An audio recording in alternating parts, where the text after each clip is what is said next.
Hai, assalamualaikum. Selamat datang kembali di channel YouTubeku. Video kali ini aku mau share cara masak usus pedas manis, dan aku mau kasih tips gimana caranya supaya ususnya nggak bau amis. Yang penasaran pengen tahu gimana cara buatnya? Simak videonya sampai selesai ya, Mom. Pertama-tama kita rebus dulu ususnya, pastikan ususnya sudah dicuci bersih dan airnya harus mendidih baru dimasukin ususnya ya Mam ya.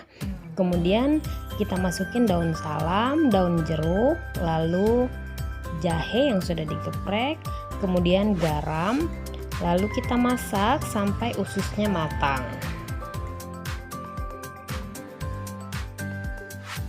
Kalau sudah mendidih dan ususnya sudah matang, kemudian kita tiriskan saja, kita dinginkan dulu sebelum dipotong-potong ya. Setelah itu kita potong aja sesuai selera. Kalau aku potongnya kecil-kecil seperti ini. Kita sisihkan dulu ususnya, kemudian kita akan haluskan bumbu.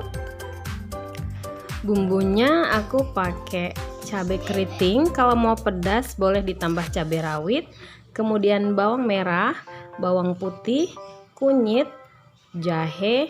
Nah ini aku haluskan dulu, lalu ditumis di minyak panas sampai bumbunya wangi dan matang.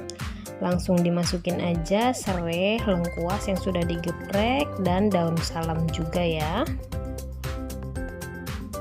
Lalu daun jeruk, aku potek dulu daun jeruknya supaya wanginya keluar, dan kita tumis bumbunya sampai matang dan wangi ya Mam. Kalau bumbunya udah matang seperti ini, sekarang kita masukin ususnya, lalu kita oseng sebentar sampai bumbunya tercampur merata.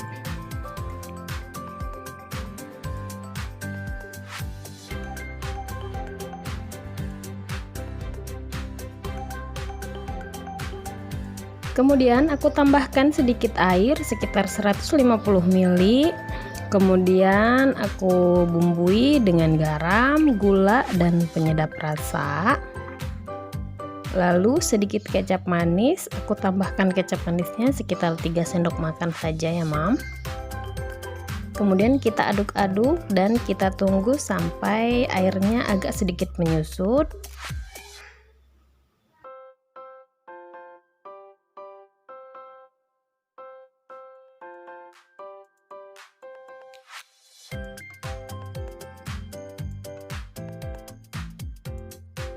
Nah ini udah mateng, airnya sudah sedikit berkurang. Saya suka banget nih yang nyemek-nyemek airnya kayak gini.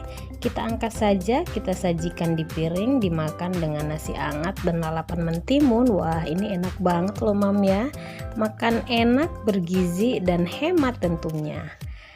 Selamat mencoba di rumah ya. Sampai di sini dulu videonya. Sampai ketemu lagi di videoku selanjutnya. Untuk teman-teman yang belum klik subscribe, silahkan diklik tombol subscribe-nya dan dinyalakan tanda loncengnya ya, supaya tidak ketinggalan videoku selanjutnya. Sampai jumpa lagi. Wassalamualaikum warahmatullahi wabarakatuh.